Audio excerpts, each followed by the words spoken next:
یہ بیٹا اگلا مسئلہ ہمارا عام طور پہ گھر کی خواتین بہت پریشان ہوتی ہیں اس حوالے سے کہ چھوٹے بچے ہوتے ہیں انہیں فیڈ کروایا جاتا ہے تو بچوں کی عام طور پر عادت یہ ہوتی ہے وہ دودھ جو ہے وہ باہر نکال دیتے ہیں. تو بہت سی خواتین اس بارے میں سوالات کرتی ہیں کہ وہ جو دودھ بچے کے منہ سے نکل آیا الٹی آئی جو کہہ آتی ہے بچے کی وہ کپڑوں پہ لگ جائے تو اس حالت میں ہم نماز پڑھ سکتے ہیں یا ہم نماز نہیں پڑھ سکتے ہیں. دیکھیے گا بیٹا جو مسئلہ ہے کہ بچے کے جو دودھ وہ واپس نکال دیتا ہے یہ پاک ہے یا ناپاک ہے. تو علماء کرام کی اگر تحقیقات کو ہم مطالعہ کریں تو اس میں تقریباً 3 اقوال علماء کرام کے ملتے ہیں اور تینوں کی دلیلیں اچھی ہیں. میں مختصراً تینوں کے دلائل ذکر کرتا ہوں پھر میرے نزدیک جو سب سے بہتر قول ہے وہ بھی میں آپ کو بیان کر دیتا ہوں. دیکھیں بعض علماء کرام تو ایسے ہیں کہ جن کے نزدیک بچے کی قے مطلب جو چیز پیٹ میں چلی گئی پھر ریٹرن ہوئی. اگر جو چیز پیٹ سے ریٹرن نہ ہو وہ قے نہیں ہوتی، ذہن میں رکھیے گا. تو قے بعض علماء کرام ایسے ہیں جن کے نزدیک مطلقاً قے ناپاک ہے، بچے کی ہو یا بڑے کی ہو. اور ناپاک ہونے کا مطلب یہ کہ اگر آپ کے کپڑوں پہ لگی ہے تو آپ ایسی حالت میں نماز نہیں پڑھیں گے بلکہ اس کو پہلے صاف کریں گے، دھوئیں گے، پھر نماز آپ پڑھیں گے. تو ان علماء کرام کے نزدیک جو دلیل اور استدلال انہوں نے کیا وہ استدلال یہ کیا کہ نبی پاک صلی اللہ علیہ وسلم کی حدیث ہے، بخاری میں بھی ہے، مسلم کے اندر بھی ہے، کہ نبی پاک صلی اللہ علیہ وسلم فرماتے ہیں کہ فَإِنَّ الْعَائِدْ فِي صَدَقَتِهِ كَالْعَائِدْ فِي قَيْئِهِ. کہ نبی علیہ السلام نے فرمایا کہ کسی کو صدقہ دے دیا جائے اور دینے کے بعد اس سے صدقہ واپس لینا ہمارے دین میں اتنا ہی برا چیز ہے. کل عائد فی قیئی، ایسا ہی ہے جیسے انسان نے الٹی کی اور پھر اس الٹی کو واپس اپنے اندر لے کر کے جائے، اتنی بری چیز ہے. تو یہ جو تشبیہ نبی پاک علیہ الصلوۃ والسلام نے صدقہ دے کر واپس لینے کی جو قے سے کی ہے، اس کو کئی علماء یہ سمجھتے ہیں کہ یہ صدقہ دے کر واپس لینا ایسا ہی حرام ہے جیسا قے کر کے اس کو واپس لینا حرام ہے. تو بعضوں نے اس کی تشبیہ حرام کی حرام سے دی، لہذا نتیجہ یہ نکلا کہ قے ایسی چیز ہے کہ جس کا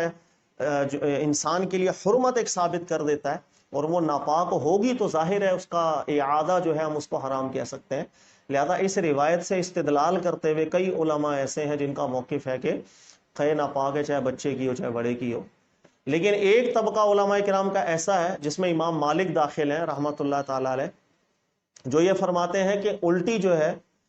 جب قے انسان نے کر دی یا بچے نے خاص طور پر قے کی تو اس کو ہم دیکھیں گے کہ وہ متغیر ہے یا نہیں. یعنی کہ اگر تو کوئی چیز اندر گئی اور واپس فوراً آ گئی کہ اس میں کوئی تغیر نہیں آیا، نہ رنگ بدلا نہ اس میں اسمیل آئی ہے، بالکل وہ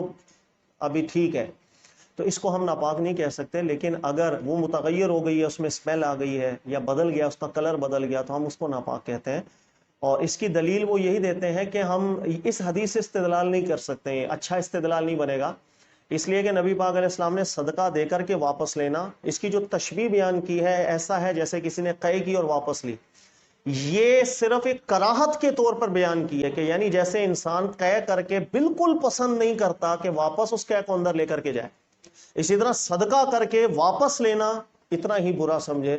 دے دیا صدقہ اللہ کی راہ میں تو بس دے دی. جو تشبیہ نبی پاک علیہ الصلوۃ والسلام نے دی ہے اس کو ناپاکی پر محمول کرنا بہرحال کمزور چیز ہے. ہاں اگر پیٹ سے کوئی قے باہر نکلتی ہے، باہر جو قے آ رہی ہے اگر وہ متغیر ہے، اس میں اسمیل آ گئی ہے، تو ہم اس کا قیاس کر سکتے ہیں کہ جس طریقے سے انسان کے جسم سے غائط نکلتا ہے، پیشاب پخانہ نکلتا ہے،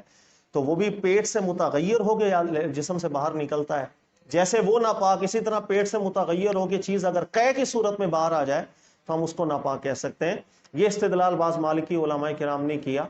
یہ بھی ایک موقف ہے. لیکن ایک تیسرا موقف ہے، میرے نزدیک زیادہ مضبوط موقف وہی ہے، اور جو میرے نزدیک موقف ہے بیٹا میں وہ آپ کو بیان کر سکتا ہوں، ورنہ ہر ایک عالم جو بھی اہل علم ہے اس کے نزدیک جو بھی موقف زیادہ تحقیق سے سامنے آتا ہے وہ اس پر عمل کر سکتا ہے. میرے نزدیک تیسرا موقف علماء کرام کا وہ یہ ہے کہ بچے کی قے وہ متغیر ہو جائے یا متغیر نہ ہو بالکل ناپاک نہیں ہے. اور ہاں صرف زیادہ ہے نظافت کے باب سے یہ ہے کہ وہ صاف کر لے، بس ختم ہو گئی. اگر وہ کسی وجہ سے نہ بھی صاف کر سکے اور نماز کا ٹائم آ جائے وہ ایسے ہی نماز پڑھ لے، کوئی مسئلہ نہیں ہے. اور اس کی وجہ یہ ہے کہ سب سے بہترین دلیل یہ ہے کہ رسول اللہ صلی اللہ علیہ وآلہ وسلم کے زمانہ مبارک میں بچے جب پیدا ہوتے تھے صحابہ کرام اور صحابیات خاص طور پر رسول اللہ صلی اللہ علیہ وسلم کی بارگاہ میں لے کر آیا کرتے تھے بچوں کو، برکت کی دعا کروانے کے لیے بھی، نبی علیہ السلام کی گھٹی دلوانے کے لیے بھی. اور بچے نارملی کیا کرتے ہیں، یہ ایسی چیز ہے کہ ہر معاشرہ اس کے اندر تلویث ہر معاشرے کی ہے، اور نبی پاک علیہ الصلوۃ والسلام کے سامنے یہ سب معاملات ہوتے چلے گا. اور رسول اللہ صلی اللہ علیہ وسلم نے کبھی بھی ارشاد نہیں فرمایا کہ بچے کی کین ناپاک ہے یا بچے کی کین پاک ہے. نبی علیہ السلام نے اس معاملے کو چھوڑ دیا،